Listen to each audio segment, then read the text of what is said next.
Hello there, and welcome to our discussion today with some of my colleagues from METRO.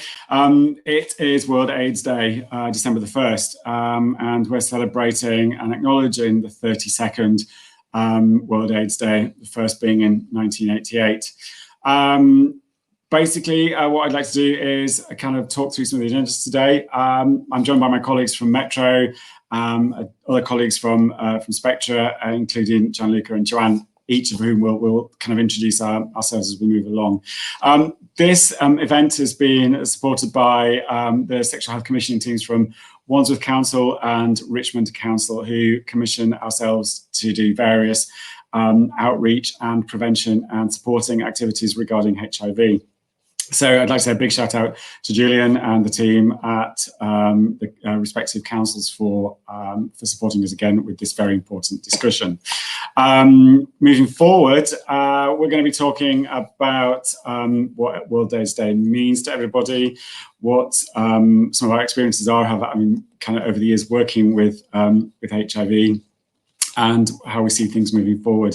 And one of my colleagues, Joanne, will be discussing how being a post-op trans woman and living with HIV has been challenging for them. Moving forward, I'm going to be talking to Gianluca about some of his experiences with, I guess, being out on outreach, being in sort of the thick of it, if you like. And also my colleague Dale, who's just joined us, he's going to be talking as well about, I suppose, his experiences of being out in the field, talking about, the sort of, I suppose, changing attitudes over the years to what we've experienced. So thank you. Personally, for me, World AIDS Day is quite a momentous occasion. Obviously, this year is very different. We would have been out and about. We would have had a very active kind of program of testing. What you also might see online today is the council leader from Richmond Council tested with myself and Gianluca this week to promote how easy it is to get a test. So we'll be sharing that shortly as well. In addition, the Mayor of Wandsworth, she is an active supporter of our work. And so again, she's been encouraging people to kind of get an HIV test. That said, it hasn't stopped us. We've still been doing activities online. We've been able to offer coaching sessions online, supporting people who are wanting to get HIV tests, and so on and so forth. So we might be in another sort of global pandemic, but we've still been able to kind of get our message out there. Personally speaking, as a gay man, this is quite an important day. I remember being a teenager back in the 80s, so I'm not giving any clues to how old I am, but one of the things I saw was an advert, and some of you may have seen it, some of you may not. It was the government ad that was put out there in the 80s detailing how there was this kind of, I think there's an image on the screen now, it was kind of AIDS, don't die of ignorance, the monolith tombstones crashing. As a young gay man, it was quite a traumatic thing to see. And being sat here 30 odd years later, kind of working in HIV prevention, it's amazing where we are. And I'm sure some of the panel will agree, we've kind of come on tenfold, okay? I think, as we move around, we'll start off. I'd like to kind of go to different people on the panel and I suppose just get their feedback on what I suppose you think World AIDS Day means to you, and some of the any anecdotes, any stories you've had. I don't know, Gianluca, do you want to kick off? What it means to you, I guess. So it means a lot. It means a lot, and it means and it gives us like a way to reflect about where are we now with HIV prevention, and about all the life that has been taken in the past, and how actually is good all our work in the community and all professionals involved in this fight against HIV.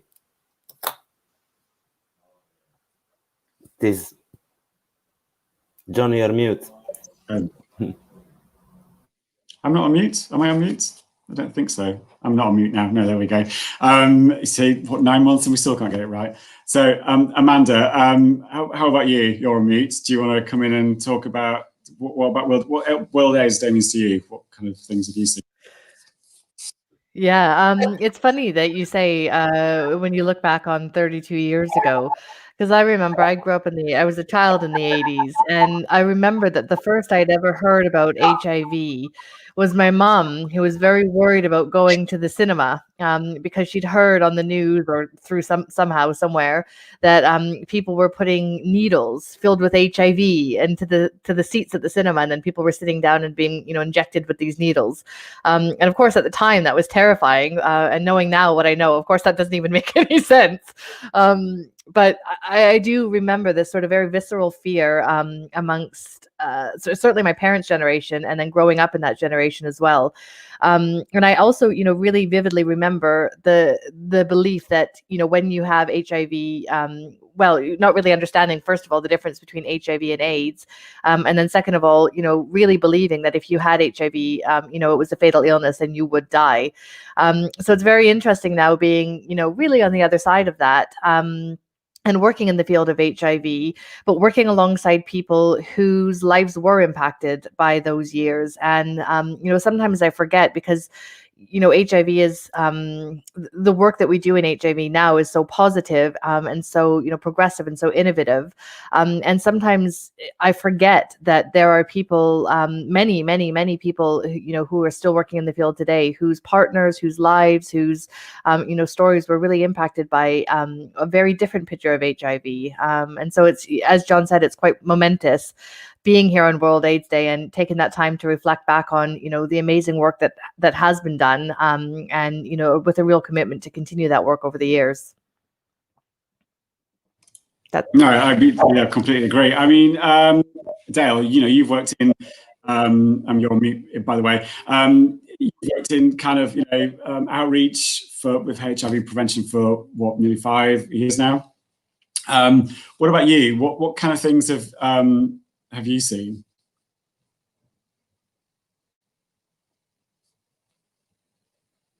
Oh, yeah, technical problems. There you go. I am muted now. Sorry. With this program. Yeah, well, I think HIV Testing Week and World AIDS Day have quite a special place in my heart because I remember when I first took over doing kind of management for Spectra was about 6-7 years ago. And that was when it was really, really taking off. Like I can just about remember when it was a fringe event that no one had really heard about. And when you were talking to other organizations and venues, it was all a bit of new territory. And then I remember, I think it was about 4 years ago, watching the X Factor. Don't tell anyone that I watched the X Factor, but I was watching the X Factor and Simon Cowell wore the red ribbon. And that was when it hit home for me that it had become this kind of national event that was really being bought into. And for me, it was very satisfying seeing that work had paid off, even though, like I said, for me, it seemed such a fringe event at the start. And yeah, so I've really seen it become such a global, well, not quite global, but such a national thing. It's been sad this year because it's almost become a tradition for people who work in the industry that that is the time where you're going to have the most engagement and the most kind of public response. And when you're talking to your friends from outside of the industry and stuff, like often they will have their own input as well. And Spectra's had a good past of having relationships with other organizations and doing charity runs and things like that. So it's sad that we haven't been able to express all of that so much this year. But yeah, so I have a lot of personal feelings about World AIDS Day and Testing Week, I would say.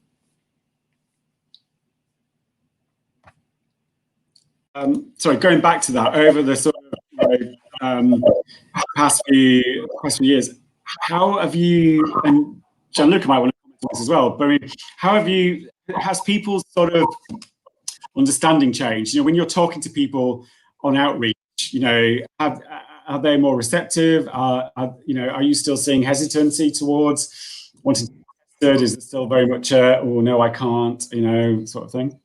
I think it's obviously premature to say that there is no longer any stigma around HIV, but I have physically, even in just 6 or 7 years, I have seen massive reduction in stigma, particularly around this kind of week. Obviously, you still see instances, but I think particularly with young people, the education is totally reversed. Like when I was a teenager, not going to say how long ago that was, I had no sexual health education whatsoever, particularly no information whatsoever about LGBT focused health or sexual health or mental health at all or anything. I had one session per year about how heroin, you shouldn't do it. And that was that kind of thing. That was PHSE, I think it was called. So yeah, I mean, the attitude of particularly youngsters, I mean, it doesn't just extend to youngsters, obviously, because on a community level, the stigma has been massively reduced, which is great. But there is still work to be done. SRE isn't compulsory until the end of the year. And I think even then that's going to be touch and go. And yeah, I think there's still a lot of work to be done. But I think it's great that even in the 6 or 7 years that I've been here living in London and working in London, alongside that, where I have seen a massive reduction in LGBT services, in LGBT venues, LGBT venues have halved from 2006 to 2017. So I've seen a lot of pressure in this sector, but alongside that I have seen the results of a lot of work and a lot of strides that have been made as well. It's a mixed bag, really. Yeah, I agree. I mean, before we go to Gianluca, I mean, I think as well the bonus of RSE, coming in is, going to be that continued education, hopefully around young people getting more information, the likes of, that I didn't get, you didn't get. I mean, my sex education at school was horrendous. It was one biology lesson, and I was shown a kind of video on how cows have sex. That, and I mean, okay, we're talking back in the mid 80s, so it's a long time ago. And I just think, God, I hopefully, this helps young people. Having worked with some young people, especially in the boroughs, like especially in Wandsworth and Richmond, there still is a need for prevention, for education. So, and not just around sex, it is about educating people about the relationship side of everything as well. It's not just about the sex angle, so to speak. Gianluca, what about you? Have you any sort of anecdotal changes over the past few years? So big changes, but I can still see people living in fear.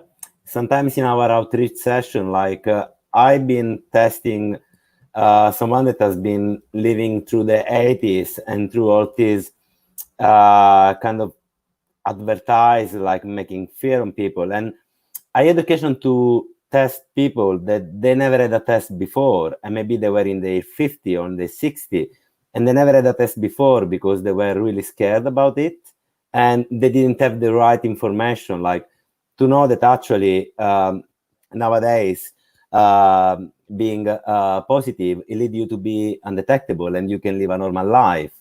But I think all the work that all the professional we are doing in the community is helping informing people and giving them more prevention technique available, because I think that is the most of the information that we are putting out there, and seeing you can choose different way of prevention and give them the right information. I think this is what we need to keep doing, and is helping a lot and is making a change. Cool. Yeah, no, I think there's a lot to be said for still getting out there, and and hopefully when we can, we're hoping that come Friday we're going to be back out there, kind of seeing people. Jose, what about you? I mean, how have things changed for you, do you think, over the past few years? I mean, I don't know. Well, first, thanks for having me, and yeah, I don't know, John. It's a interesting question. It's kind of difficult for me to answer, because I think I feel as someone living with HIV, I feel very mixed about World AIDS Day, and it happens every year.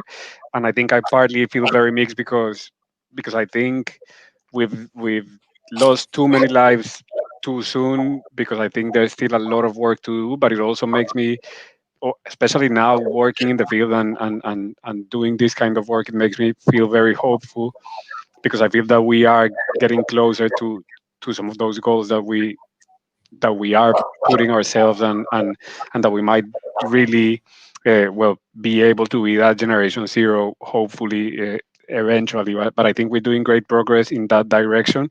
But yeah, I still feel very mixed about the whole World AIDS Day. I think it's it's a sort of difficult day to manage, like, that mix of loss but also hope, and I think, as someone mentioned, like, there's also this idea of we still don't have treatment all over the world, so that's something else that I think still needs a lot of work. So we might, if we need to start treating this as a global situation as well, so that we can achieve the things that we're proposing.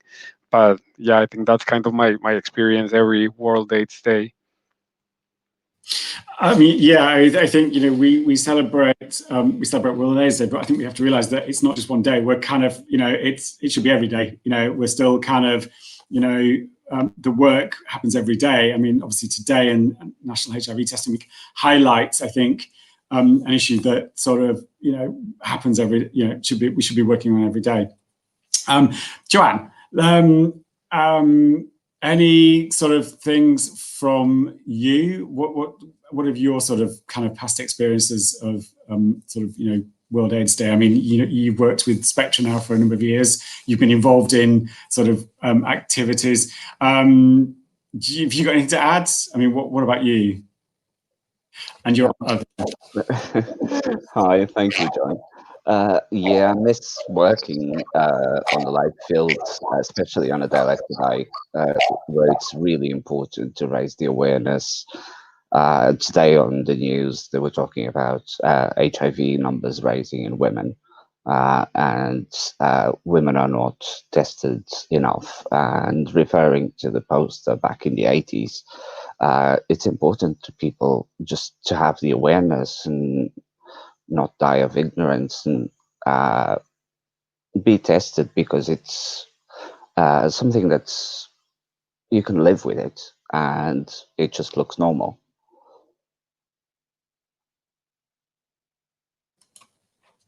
I couldn't agree more. I think coming back to say, I think obviously you've worked with Spectra for a number of years. You were a kind of service user before then. We've personally known each other for about nearly 4 years now. I remember kind of meeting you, when you first came to Spectra, and obviously through that time, I think we've talked about how your diagnosis of being HIV positive kind of impacted on your journey as someone who is now a post-op trans woman. How did that? Do you tell us? I mean, do you feel that diagnosis of being HIV positive impacted your journey? I was diagnosed in early 2000s, and even though we know it's treatable, there's treatment, it still almost feels like a death sentence. And in my case, it delayed my transition for a large number of years, because it was like dealing with post-traumatic stress disorder in a way. Still having support and knowing that the medication was going to be okay, there was always that stigma, and I had to deal with relationships, with life, with telling my friends, my family, and to be open about it, and to help educate that it's HIV looks like me. And I just, my transition had to take a step back for a large number of years, because it's transitioning. It's not an easy thing, and it's a roller coaster of emotions. And if I hadn't dealt with all the trauma of the HIV, I wouldn't have survived hormones. to be honest. So I had to stop and reevaluate my life for a number of years. But luckily, I'm now happy being who I am. And when we met, I was still in the beginning of my transition, more or less.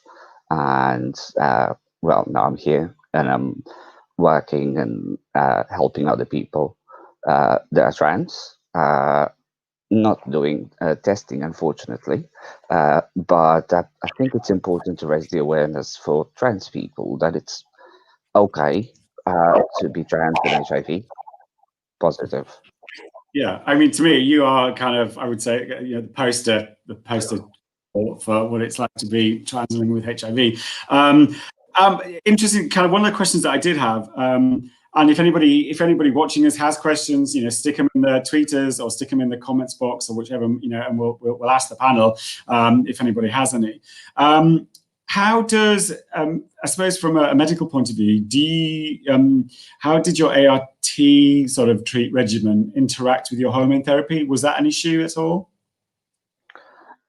It was an issue. My HIV medication at first was interacting with the hormones because it was reducing the effect of the hormones by at least 50%. So we had to change my medication twice in order for the hormones to work. But I had a wonderful team, Charles in Westminster Hospital, together with the gender clinic, which together they found the perfect combination for me. But it's,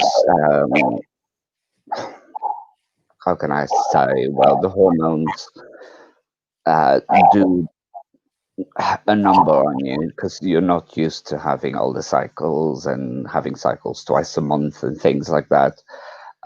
And your emotions just get all over the place, and especially when it comes to things like HIV, you're always coming out. So I'd rather just be completely visible, and that's my way of living. No, I mean, I've heard somebody say, you know, I don't come out once, I come out daily or weekly, or, you know, you're constantly coming out, which, yeah, I think it's yeah, it's just something that is just one of those things that keeps on happening. Again, from your point of view, I mean, talking about obviously, you said you've had a good experience of healthcare with to a degree with your transition. I mean, in general, around HIV and being kind of a post-op trans woman, how was your sexual health care? And, you know, do you think there's room for improvement? You know, how, you know, but obviously speaking from your personal experience, was it okay? Was it good? Could it be better? What do you think? Oh, it could improve a lot because it was trial and error. It's an area where there is no open communication between the endocrinologists and the HIV team. One would send me to the other one, and it would be like a ping pong game until we managed to find the right things. And it required a lot of strength, and having the knowledge of being able to help people like me that pursued medical transition. That is really important, and the doctors should be a bit more aware. Yeah, you think there's a need for kind of education within sort of the medical profession, I suppose, to kind of be more aware of, you know, perhaps the understanding of dual diagnosis. I mean, yeah, in an ideal world, and I'm talking an ideal world here, you know, what do you think needs to happen to perhaps improve the understanding of a dual diagnosis? I mean, we've just referenced the fact that, you know, it's almost like you come out twice, and you come out twice daily because you're coming out about your HIV status, you're coming about your transition. You know, what do you think could be done? First of all, empathy and respect. are two main qualities that are really needed, because it's a dual diagnosis, and anyone that has more than one diagnosis, it's really difficult to deal with, and having to fight for your own medical rights, to research your own medical education, in order to then go back to the doctor and say, oh, actually, it is like this. Better knowledge of sexual health, with transgender issues. There is no one that works in both of those fields. And it's really important that that starts somewhere, basically. Cool. I think we'll come back to you, Joanne, because I think some of the other questions are going to be kind of good to have your input. I think what to kind of move on now, I want to, kind of I'd really like to hear from Jose, and perhaps, your experience of kind of what's helped you to deal with living with HIV, your experience. I mean, I don't know. I think one of the things that I think are very important, and that I now realize have made a massive difference for me, is one, information. So I think the more I know and the more knowledgeable I am, well, the easier it is to talk about living with HIV, or to navigate, living with the condition.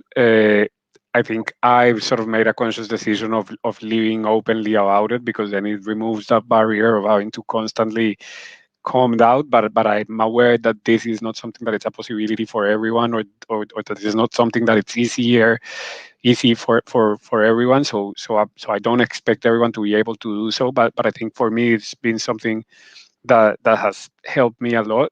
And definitely kind of meet sort of peers and meet people in similar conditions. So I guess the more people living with HIV that I'm around, and the more people living with HIV that I interact with, that has helped my journey as well. So I think that's partly one of the reasons why I do the work that I do, is because I think it's useful for me as well. It's how work between peers, and it really helps me find information, access information, like see different perspectives, and discuss and talk about things that otherwise I wouldn't have those conversations probably with other people, I guess. So those are some of the things that help. I think the other kind of main thing is sort of understanding my health in two different ways. So making sure that I'm looking after both my physical and my emotional health, and how sort of my sexual health intersects between both of those things. So how my sexual health has a big component in both my physical and my emotional health.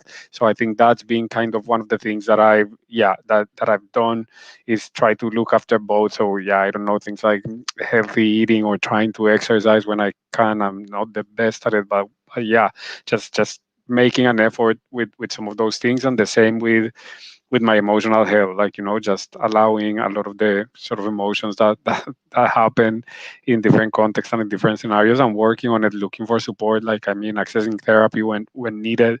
That's been really of a lot of help. So I have to ask. Obviously, we've been locked out. We've been in and out of lockdown, it seems, for like 9 months now. And obviously, accessing some of those things are possible. How has been in lockdown? What's been happening for the past 9 months?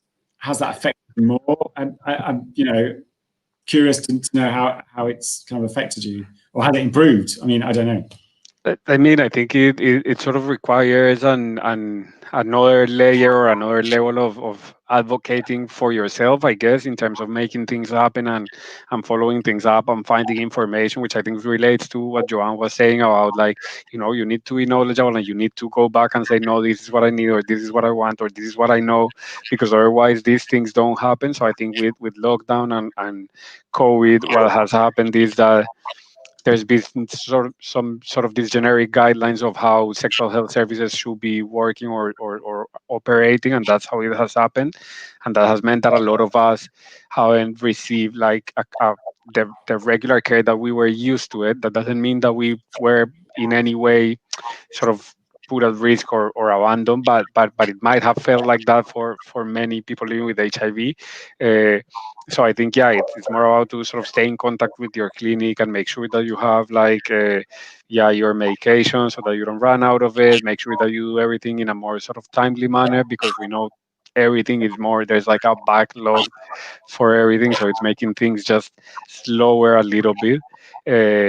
But I mean, I think it's important to say that a lot of services are open, not only sexual health clinical services, but community services as well, providing support for people living with HIV, not only related to sort of their sexual health and their well-being, but yeah, also other things around, I don't know, other sort of social needs like their immigration status or financial support or employment support.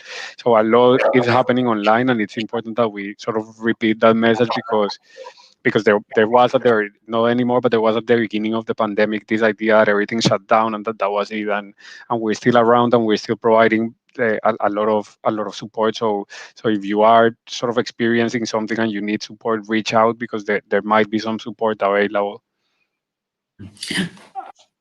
I mean, yeah, I agree. I think interestingly, we've got a comment come in, but just before we go to that, I think what we've been able to do in all of our respective services, have been able to sort of be reactive to kind of going online, if you like. We've found ways around of being able to support people that we would normally have done face to face. It's not been ideal, but we've been able to kind of like, I support of engage with kind of the new model, if you like, of being, Zoom and what have you. And like we've been saying, we've been able to kind of do coaching, testing, and, and like Gianluca and Dale will probably comment on this later about how we've been able to still support people by, posting out kits and helping them and what have you. So I think, we've been able to kind of, we haven't kind of, not gone under, but we've still been able to maintain a level of service that people need from us. I have a question from somebody on the panel, which, from a member of the public. What do we feel with the priority being given to like a COVID-19 vaccine being found with such urgency versus the response of which for HIV, which has been around for over 40 years? Does anybody have any comments? I mean, some people are quite rightly thinking, we've been able to find this within such a short period of time. We've still not got something for HIV. I don't know. I mean, Dale, do you want to comment on anything first of all? Well,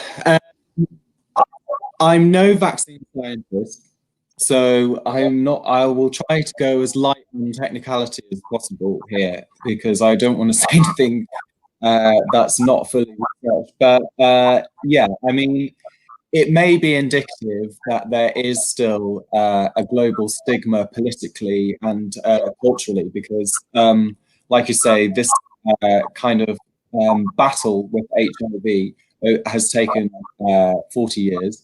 And there was a lot of response in the 1980s, a lot of comment in the 1980s and 1990s onwards about how people felt that the governments at the time, particularly in the United States, Ronald Reagan, and in the UK under Margaret Thatcher, had not kind of produced an adequate response to HIV.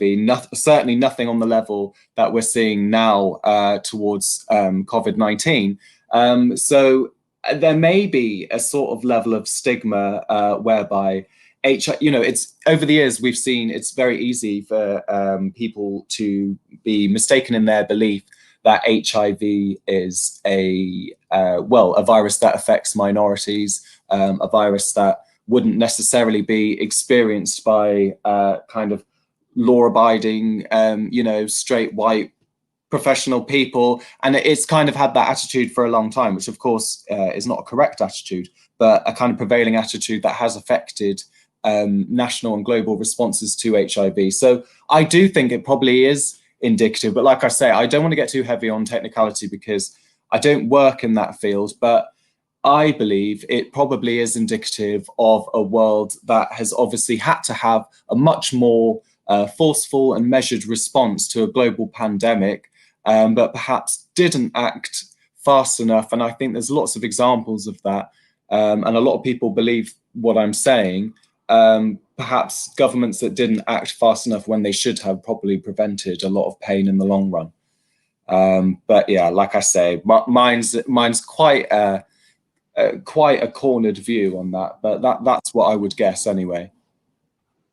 To be honest, I think it's probably it's a view shared. I mean, anybody else? Is anybody? Amanda, I don't know if you want to comment as well. Bearing in mind, I think you were at a meeting earlier about from the HIV Commission and results from you and Jose were both at that. If there's anything to come out of that as well.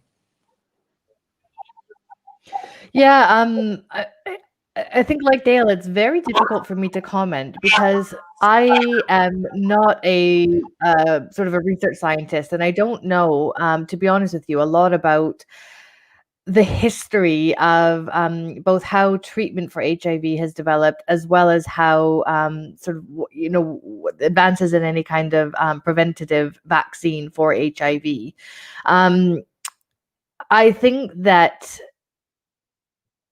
What do I think? I think that there's has always been a focus amongst health professionals around HIV. And I think that there has also been a lot of global collaboration and cooperation around treatment and, you know, statistics, etc. But I think because of the nature of HIV, and, you know, being cynical, probably because, you know, some of the communities that were originally most impacted by HIV were, you know, maybe socially, what's the word that I want? I think that there could have been some judgment towards the communities that were impacted, sort of a bit of a victim blaming type mentality. I wonder if that maybe contributed to the length of time that it's taken, but I don't know. I really don't know the answer to that because, as I say, it's not my field of expertise. But I do also think that with the coronavirus pandemic, it is more similar to things like the flu vaccine, which does come out every year. And I think, you know, the fact that basically the globe had to stop functioning because of coronavirus, and there's less kind of the risk of spreading it and transmitting coronavirus is just so much higher than the risk of transmitting HIV. I wonder if those things, you know, participated or contributed to the, you know, the vaccine being developed, that, you know, the world just can't function without a vaccine. I don't know. I really don't know. I think it's an interesting question. Sorry, Jose. Sorry to interrupt.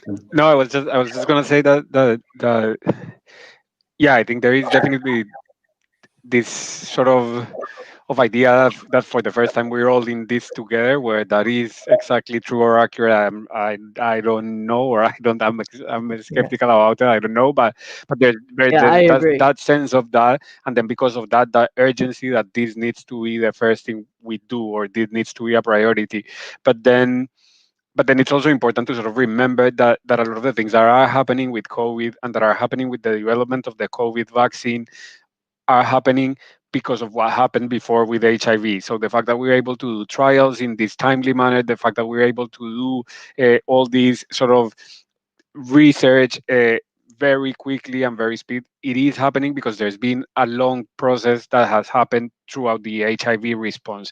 So if it wouldn't have been because of all the things that we did with HIV, like how quickly drugs get approved for trial, how quickly or how quickly can reports from trials be shared, and all of these things wouldn't happen if it wasn't because of the work that has been done during many years with HIV. So I think now sort of the important thing to do is to make sure that we don't make the same mistakes in terms of making sure that it's a vaccine that it's available to everyone, so that we're not in like 40 years time saying like, oh yeah, we said this 40 years ago, it never happened, the vaccine was only available for some, and then here we go, we haven't ended with this crisis 40 years later.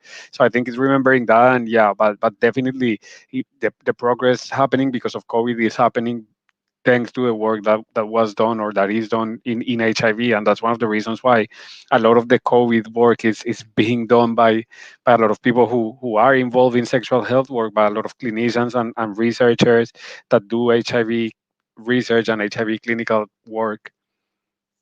No, I think we're, if you like, we're kind of they're leading the way sort of thing. And I think, like somebody said, you know, it's this is people, I think that the globe is now experiencing what people experienced many years ago when the kind of HIV pandemic started. A really interesting question, and thanks to Lois Robinson for sharing that one. Kind of talking about treatment, obviously, I think, and thanks before I forget to you, Riza, for their comments as well. I think moving on, obviously, in recent years, kind of one of the biggest kind of the things that we've obviously been able to kind of talk about is PrEP and PEP, and how I suppose they've been sort of game changers in kind of the U=U movement with regards to kind of HIV and moving forward. Gianluca, you're kind of one of our little PrEP champions. I suppose it'd be interesting to hear from you. I suppose give us a bit of a background for those watching that perhaps aren't aware about what PrEP is, what it can do, and I mean, and who it's for. I mean, it's not just for kind of MSM; it's for everybody. But yeah, perhaps you can talk us through that. So PrEP, as we know, is the post-exposure, the pre-exposure prophylaxis, and it's basically a pill that let us don't get HIV even if we do unprotected sex. So PrEP is a really good tool, and when we did the project as a PrEP champion, so disseminating information about PrEP in the community, actually we realized how many people were getting that information and starting to buy PrEP online or join the trial because they actually needed the information. Something I realized when we were actually giving all this information about PrEP is that there is still some misinformation about PEP, and that is like what is something we need to work about it. So the post-exposure prophylaxis.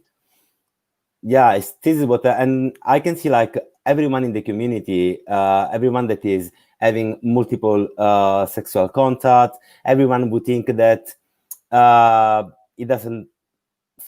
he cannot wear a condom, or everyone that is that has problems in wearing a condom, or people that are in a relation with someone that is HIV positive, is a very, very useful tool. And it's just a pill. You take it once a day, or you can decide how to take. You can take heaven-based, holiday-based. There are so many ways, and I think it's such an empowering tool for people to manage their sexual health.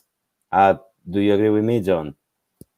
Yeah, no, I do. I mean, for me, I think we've talked before about this when we did our last webinar about, again, who'd have thought 30 years on from those ads, as a 15-year-old, I'd then be able to take a pill that would kind of, limit my exposure to HIV, and to kind of have sex with someone who was positive, but know that they were undetectable and therefore couldn't pass it on.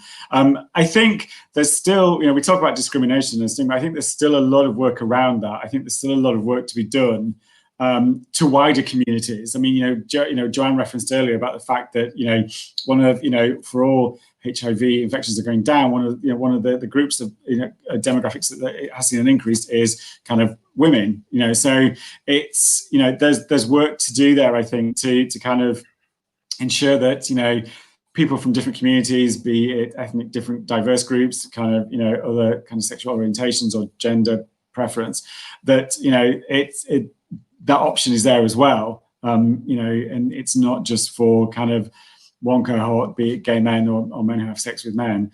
I think, again, for the kind of perhaps people who are tuning in and sort of wanting more information, I'll throw this to Dale and Gianluca. I mean, obviously, as outreach people who do a lot of outreach and prevention work, I should imagine you get asked many questions about, how can HIV infections be prevented? I mean, obviously, PrEP is not just one of them.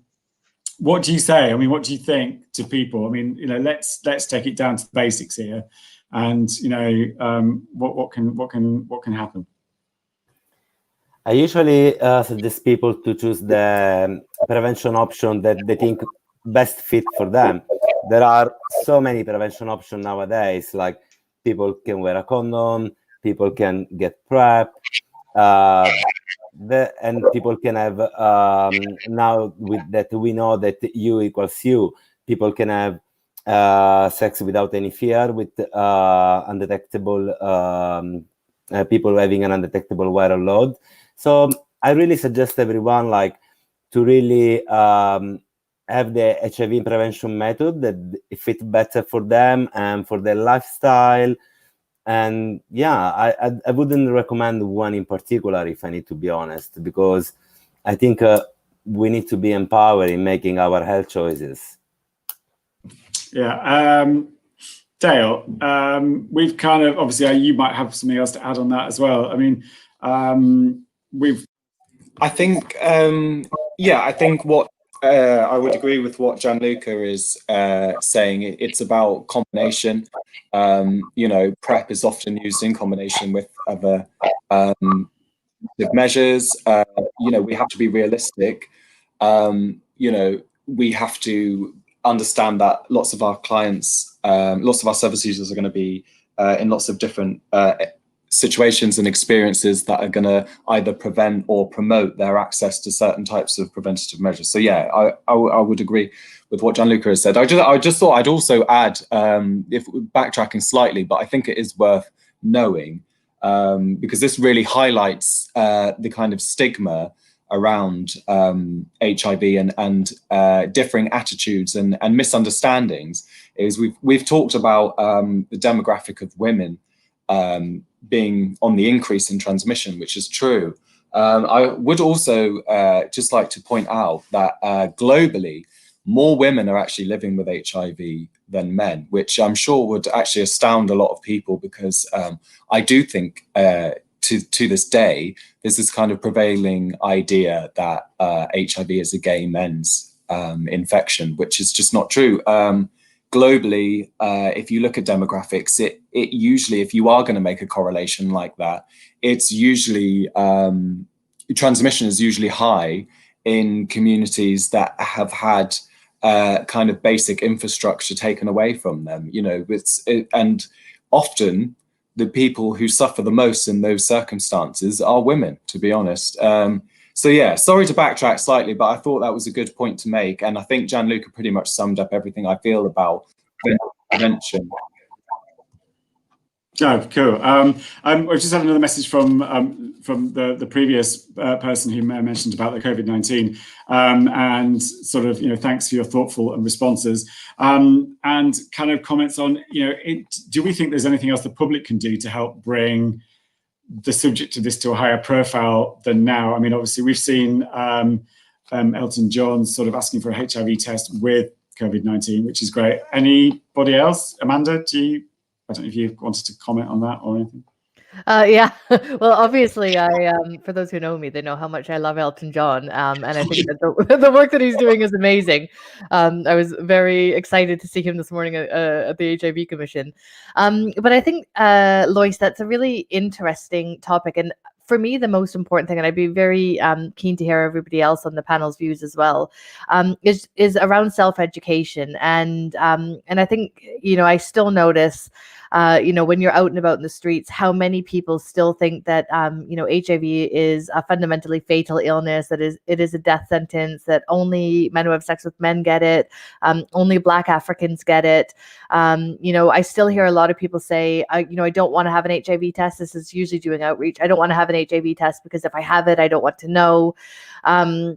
So I think in terms of the public, it's around that self-education and then using what using what you have learned to kind of informally, just out and about in your daily lives, dispel those myths and say, no, there is a difference between HIV and AIDS, and very few people in the UK ever get AIDS. And, what Dale just said, more women around the world have HIV, all of those, the treatment is so good these days, all the things that we working in the field know and we try to promote, really the kind of general public, the more that they understand and can get behind those key messages and then share those messages in their own lives. I think that is the best thing that the public can do personally. And also, of course, have an HIV test and know your own HIV status.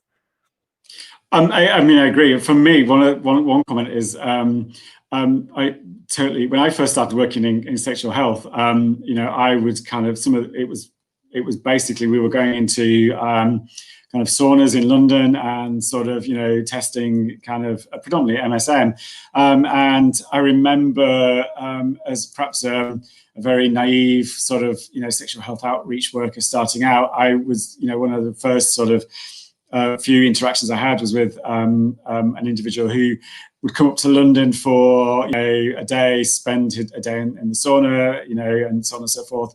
And when we were trying to engage him in having a HIV test, he was like, "Oh, you know what? No, it's fine. I don't need to. I only do this once a month. I only come up for one day a month, and what have you." And it was kind of like that sort of misinformation about, oh, you know, it was almost like, you know, when he got back on the train to Portsmouth, it was fine. Nothing was going to happen, you know, and it was trying to kind of realize that people's, you know, education is still lacking, and the fact that they need to kind of ensure that they're getting the correct education, the correct information. Anybody else? Jose, you know, what would you say to Lois about, you know, what public can do?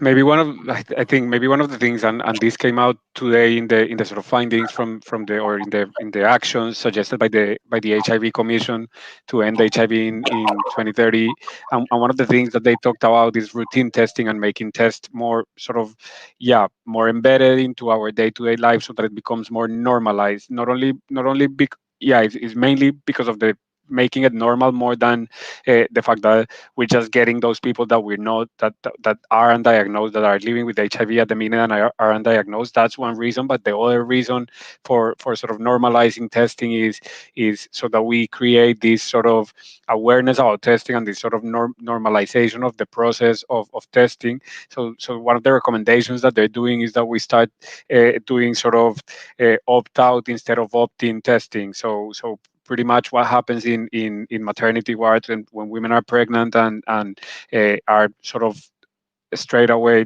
given an HIV test, and that has sort of massively reduced nearly to that has meant that vertical transmission of HIV is nearly over in the UK, not completely, but nearly. So I think doing that in other health settings could be something that could definitely raise awareness of HIV and the sort of normality of living with HIV and the sort of normality of getting a test. So things like testing when you register with a GP or testing when you have any other form of healthcare interaction could be one of those ways. And I think the sort of other recommendation that they do that really stick to my mind is the idea of more sort of joint work that needs to be this wider collaboration between like commissioners and NHS services and community services, and because there seems that there's great efforts and great things happening here and great things happening here and great things happening here, but there's very little communication sometimes, and there seems to be sort of or either duplication or things that don't really add up when it should be a wider sort of collaborative work. So I think those things can help bring more awareness on HIV in general. Cool. I think definitely agree with you. Sorry, Joanne. Yes, you were going to come in. I think Elton John's idea is absolutely great. We work doing the sexual health tests, and we have teams that are not working at the moment because we can't be doing certain in certain venues. So if we combined doing the two tests together, not only would we help people be aware of their HIV status, but we would help educate people, because part of our job involves educating a lot about HIV, about PEP, about PrEP, and about the normalization that you equals you, like Gianluca was saying, that it's safe to be with someone that is HIV positive, and we could be using all of our skills together and doing tests together. And just on that point, I meant to ask earlier, just bring it back in here, that we were talking about PrEP and PEP, and you made a good comment in the chat about it had an impact on starting it would have had an impact on starting the hormonal treatment. Can you, was that something that you thought of at the time, or you experienced? I didn't think about that at the time. I wasn't aware of that, but working with also the trans project that we have at Spectra, we do mentoring, counseling, and we have social groups. And there's lots of girls, lots of guys, trans girls, trans guys, and non-binary people pursuing medical transition, which are not aware that if they're on PEP, that there is going to be a possible impact on their liver, together with the hormones, and that the hormones won't work 100%, and they may need to change their PEP medication.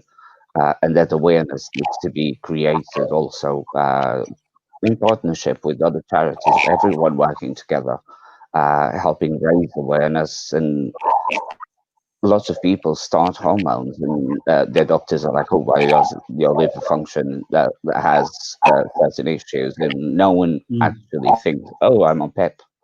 And that is very important to raise that awareness. Oh, sorry. Yeah. I suppose just again, I'd like to, Jose, I mean, do you think if PrEP would have had such an impact if it had been available a lot earlier?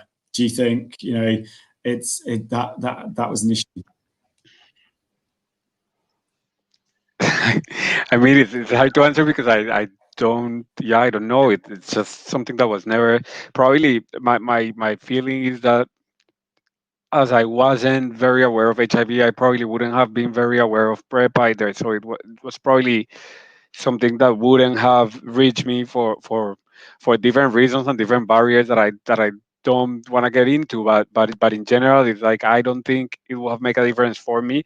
I think it does make a difference now, and it does make a difference for a lot of people, and that's why I sort of alongside my work in HIV talked a lot about PrEP, because even when I work mainly with people who are living with HIV, I talked a lot about PrEP because I think it's part of a sort of wider strategy to stop HIV transmissions in general, but because I also know sort of the peace of mind that I, from my end, know the worries that engaging in sex and thinking that you might pass it on can give to someone living with HIV. So I think that the fact that someone can have sex without that concern in their minds is amazing. So definitely, yeah, I will completely support that. I think the other sort of key thing to say with PrEP is that it is effective for everyone, and I know the things that Joanne is saying are sort of true and are happening. There is a risk, and there is lower adherence, and there is sort of might there be some interactions with your hormone treatment, but it is something that can be navigated by a clinical team. So there are trans men and trans women taking PrEP, and it is effective. It prevents them from contracting HIV, and the same for women. We were talking about sort of how women are most at risk, or are the ones acquiring HIV mainly now. So I think it's also like, yeah, PrEP is effective for women. You need to take it in a certain way, but it is there and it is available. So if you feel that you might be at risk, then do engage in conversations about PrEP and try to find or to make or to get access to PrEP, because there is one common thing for all the people that are taking PrEP, that is that agency that gives them more their sex life, I guess. Kind of sticking with, we've had another email, which I'm just going to read out. It's from somebody called, a person called Andrew. Interestingly, they say that too grew up in the 80s and feel like the epidemic has been a constant in their life. The cinema story, the advert that we showed earlier, reflected their own childhood experience. And they were affected when a family friend died in the bad old days of the early 90s when they were a teenager themselves. This friend was only in their 20s before ART treatment was freely available. To say that obviously advancements have been remarkable. PrEP has been a game changer. But that said, it goes on to ask, how concerned should we be about other STD rates seemingly rise? You know, syphilis rates apparently increasing for people being less concerned about using condoms, cancroid herpes has also been associated with an increased risk of acquiring HIV. What do we think? I mean, I've heard people comment that, well, whereas HIV is going to be kind of manageable, we're going to see the STD rates usurp it. I don't know if anybody's wants to come in on that. Dale, I don't know if you've got anything. Yeah, I've got a few things to say about this, because this is something that comes up a lot, as John has mentioned. I mean, this is a huge, complicated and multifaceted question that I can only answer to the best of my ability at the time that I have. But straight off the off, I will say this. STIs are, that is true. And whilst you will get people who will say, oh, but almost every sexually transmitted infection bar HIV is kind of treatable to the point where people would not notice it in their lives, kind of thing. And whilst that is kind of true, this is, like I say, a huge multifaceted question, because you need to consider antibiotic resistance, which is kind of on the horizon for a lot of infections. You have to kind of appreciate that a lot of these infections, particularly bacterial infections, but viral infections as well, can often go completely unnoticed by someone who has contracted an infection. But what I will say is, well, two things mainly. Even if people are using condoms and other preventative measures, that is not always going to be a cast iron guarantee that you're not going to transmit a bacterial infection like chlamydia or gonorrhea, because I mean, these things are so easy to catch. And I think that's worth knowing when it comes to the stigma around these infections is even using a condom when it comes to bacterial infections, that's no cast iron guarantee. And often people find themselves contracting infections, even though they've really been very stringent with infection control. Now, another thing I think is really important to know is when people are on courses of PrEP, they will be getting, every 3 months, they will be getting checkups with a designated service provider. And actually that has improved engagement with sexual health services dramatically. And actually you have people on courses of PrEP who previously would be testing sort of every couple of years kind of thing. Because I think that would, again, I don't have cast iron guaranteed information to back that up. But if from personal experience, when I'm talking to people, when I'm talking to service users, the average amount of time someone would visit a gum clinic, we're talking about maybe once a year or once every other year. So, and the NHS recommends for sexually active people, people be testing every 6 months. So what I will say is, yeah, it probably has given people the kind of belief that they can go without other preventative measures using PrEP. And that probably has contributed to the rise, particularly in bacterial infections. But what I will stress is that those people are engaging with sexual health services better than ever before. And in fact, the response and engagement through that has improved dramatically. And actually, I don't think that the exposure to these infections outweighs the benefit of that, personally. Cool. Yeah, I mean, I've certainly kind of, and Gianluca probably has something to say about this as well. I mean, I've certainly, when I've been on outreach and we've been talking about this, there is that kind of, well, if it's an STI, it's just an antibiotic. It's an antibiotic, and it's the kind of like, we've seen, over the past couple of years, I think like the super gonorrheas, the super things are becoming more prevalent and, like you said, resistant to kind of treatment as well. Before we go to Gianluca, I mean, obviously, Joanne's brought a good point about, you can also access not just HIV kind of tests from us, but we can signpost for STI screening kits as well, especially at the minute. In lockdown, people can be shown how to do it themselves. They are a bit daunting at first, but once you've got somebody showing you how to do it, it's not that bad. And also the fact that we are, some people have to be aware that some of their HIV meds may be resistant to certain antibiotics as well. So that's something to be aware of. Gianluca, you made a point about we advocate for PrEP and condoms. Following on from Dale, do you have anything to add? Yeah, I just wanted to say that every time we meet someone in the community, we actually are reminding them the importance of don't use only PrEP, but to still use condom to protect from other STI. I think there is again, anecdotally, when you on outreach myself, basically some have kind of seen PrEP as I suppose for the Turbester a wonder drug, so that's all they need to take and everything else is fine. You still have to there's still a need to educate, I think, as well around it. There are other kind of issues to be aware of.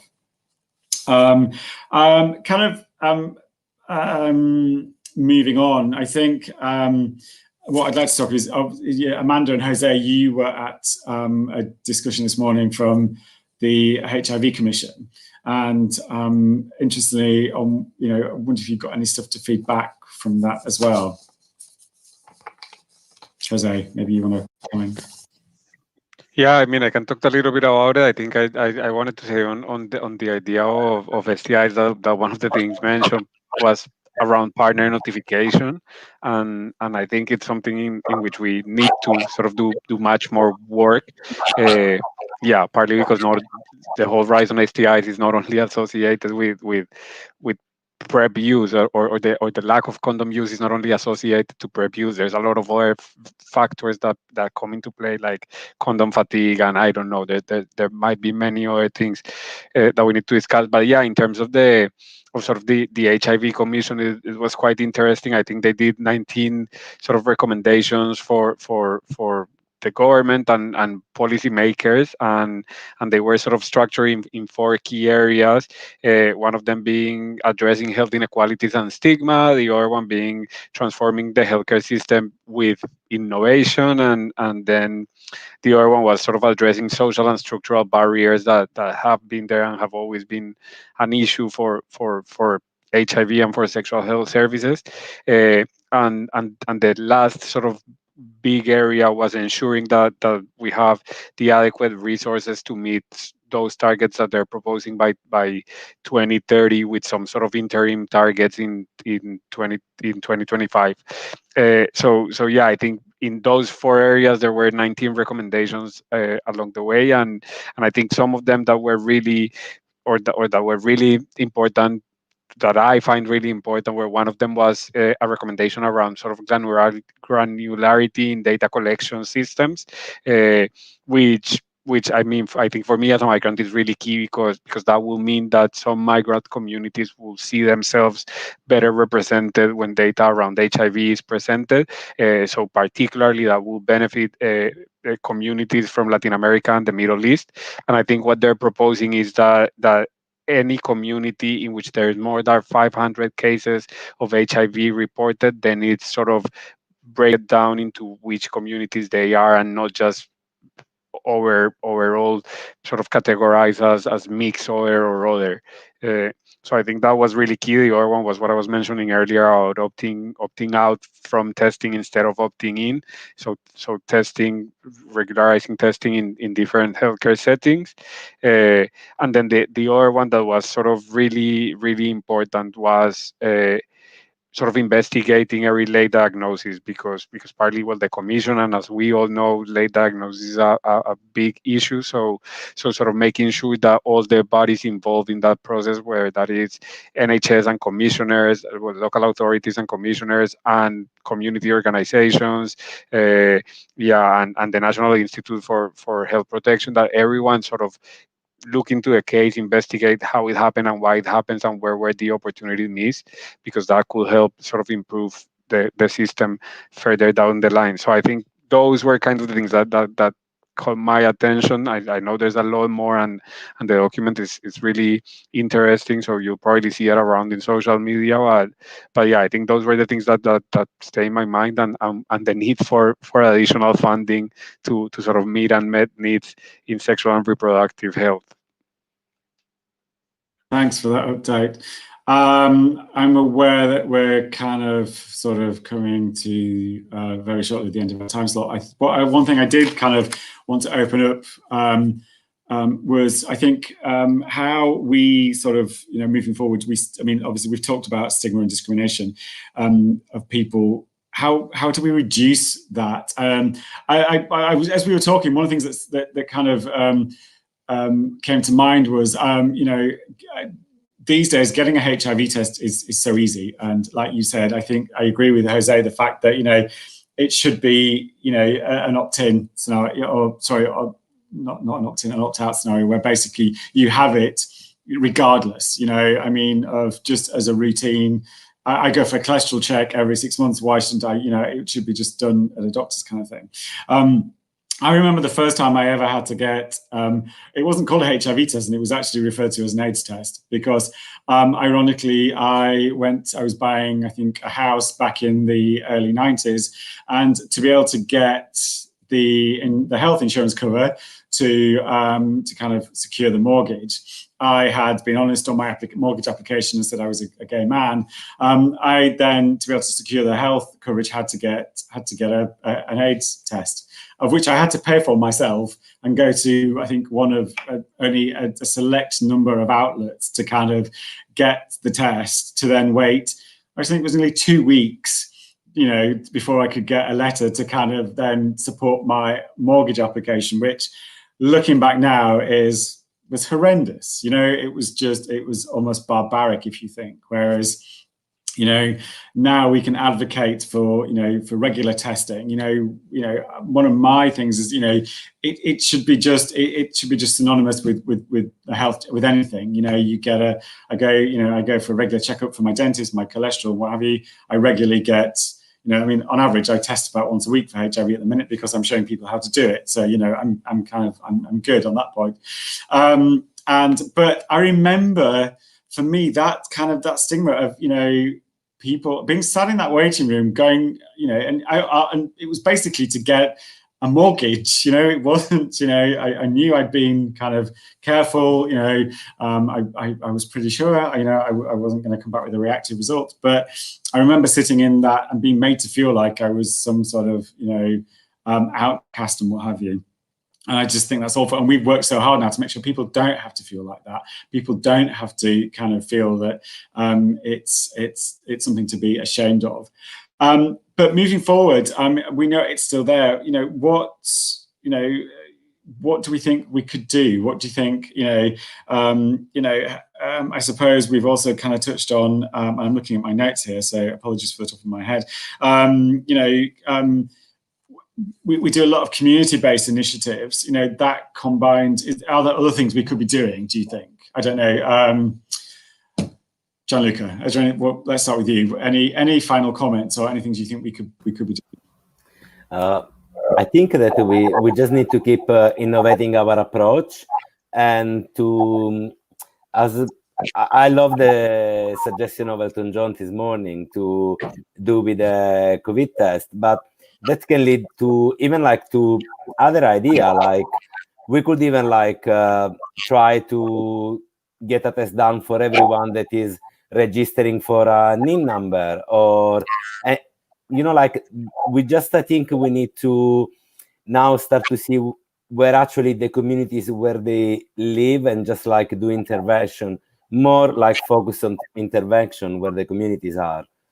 And I think more will go forward, more things will be essentials, because we are already reaching more and more and more people. So we just need to keep finding where to be able to outreach them and giving them the right information and making them doing informed decision about their health.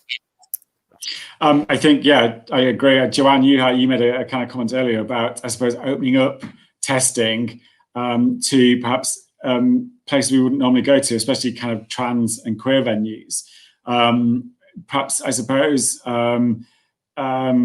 what's your experience of perhaps the lack of that in those areas? I don't think it's really available. It's something that should be very important. And also an idea could be we all have to go and get tested for hormones or hormone levels. So the HIV test could just be included as part of that to check, to make it more normalized. Because HIV is not a death sentence anymore.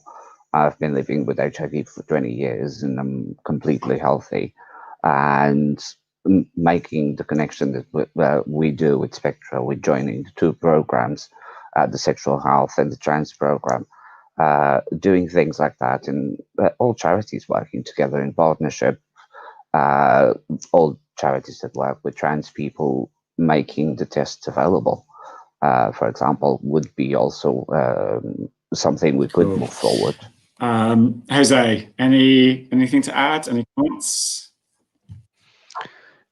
I don't know. I think in general, to combat stigma, like training in different settings, and I guess the other thing is sort of breaking it down a little bit in terms of like what sort of social or structural stigma and what's happening internally as me as somebody with HIV, what sort of stigma do I hold myself? So sort of starting to unpack a little bit stigma, because it's such a big thing that every time we talked about it so broadly that it's really hard to then get into where am I really experiencing this stigma, in which settings, and how do we address that? We know stigma in healthcare settings happens, so I think starting with those where we know happens is ideal, and using training as a way of raising sort of awareness and improving that. Oh yeah, I mean, I agree. I think things like getting to, I think frontline services such as GPs and kind of those sort of anecdotally I've get a lot of feedback from from those kind of services where treatment, especially when it's focused on trans care, is not as good as it should be. Amanda, any comments from you? Anything to add? Yes, I know lots of comments about that. I think that we are at a real crossroads in terms of sexual health and HIV. And I think that, and I'm hoping that with the kind of inclusion, as Dale was saying earlier, of RSE into mainstream education, I'm hoping that over time, the kind of separation between other health and sexual health and HIV becomes smaller, or the divide becomes less. Because right now you can go to your GP for almost anything, including contraception. But if you want to go to your GP for anything sexual health related, they will refer you elsewhere. And I think that really delivers the message that sexual health is something different, or it's something to be ashamed of, or it's something that normal doctors aren't able to support. And I think that if we can start understanding that sexual health is just a part of health, and that HIV is just one illness amongst many illnesses, that we will be able to start to reduce that stigma. It will mean that people don't have to go to a designated sexual health clinic and get a test, or that they won't have to worry about being seen walking into a certain place. It is just a normal part of your healthcare, in the same way you test your blood sugar, or your cholesterol, or your weight, or the common cold. We can talk about sexual health in the same way. There's been, in my experience, there's been a lot of resistance in primary care to dealing with HIV. I've been sort of part of various studies around looking at, doing it as part of new patient health testing, or to register with a practice, you need to have an HIV test, that sort of a thing. I've also been part of projects where we've tried to work with GPs and pharmacies to do testing on site. So, we as an external service go on site and do testing.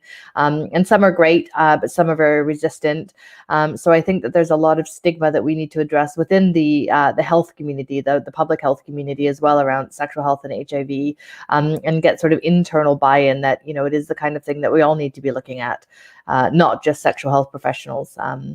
And like Jose said, I also agree that there needs to be a lot more training, a lot more education, a lot more open discussion, so that people understand what HIV looks like, and that it looks like any one of us, you know, rather than the sort of idea that people have in their head, you know, about this sort of mystery illness that you know, that people don't understand. No, I mean, I agree. I mean, perhaps somebody, you know, who's perhaps, you know, the least experienced on the panel. You know, my sort of work in sexual health is what, 3.5 years.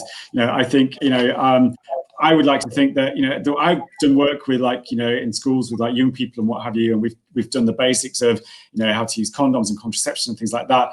I would love to think that in an ideal world you could sit there and show them how to use a HIV kit, and, you know, and kind of, you know, get them early so that, you know, they don't have to go through the sort of issues that, you know, people like myself went through, you know, having to deal with kind of learning how to kind of access that thing, and, you know, not having to be that one sat in a sexual health clinic kind of wearing a baseball cap going, hope nobody sees me kind of thing. You know, let's not take it, you know, let's make it as easy as it should be. Before we kind of go to closing, Dale, I think if you've got anything to add. I think the responses have been great so far, but I will add, maybe from a service perspective, I think two things that come in really handy is the peer service model, which Spectra and METRO and a lot of the partners that we work with in the sector do employ, whereby, you know, well, at the core, it's diverse teams going out, reaching communities that would sort of find clinical barriers traditionally, with accessing a health service that can be seen, as mentioned, to stigmatize them. You know, a lot of people do have this perspective that GPs will judge them and things like that. And I think the second thing that I think has worked really well for organizations like Spectra and METRO in tackling this is linking up with big and trusted professional bodies that support our work. So two really big ones that really stick out in my head, for instance, doing things that we've worked in for airports, for instance, Heathrow Airport, have been great. And, you know, that's a really big name. And, you know, when you've got people, you know, who employ tens of thousands of people, and, you know, response has been great. Another one was Battersea Power Station, for instance. The work's being done on that. We went down, they had their own health center, and it gave us a platform to give talks. And that was a World AIDS Day event, actually, a couple of years ago. Just the captive audience was great. And you know, it was people who would never have usually had any kind of outreach or engagement with HIV at all.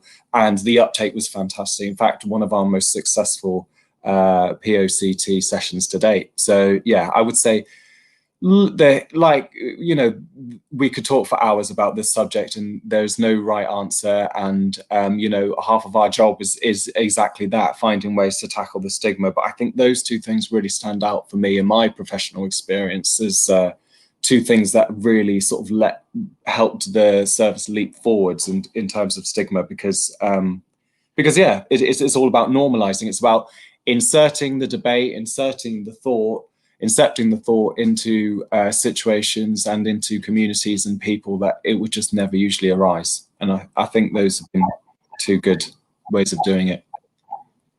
No, I completely agree. And I think the peer model, I mean, you know, Joanne is a perfect example of the peer model. You know, nearly 3.5 years ago, she came to to kind of join one of our new sort of groups out in Hillingdon, and, you know, 3.5 years later, she's now a kind of, you know, tester, come peer mentor, come, you know, support, etc. So I think, you know, it goes without saying it's a great model that we all use.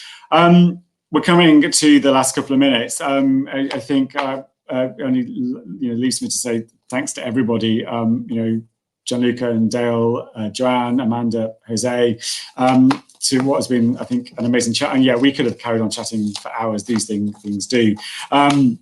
I'd just like to kind of reiterate that obviously, although we are still in a bit of lockdown, although we are coming out of it in the next couple of days, testing is still available online. There will be links, I think, at the end of this video and on our websites to where you can get tested and where you can get support as well from our team.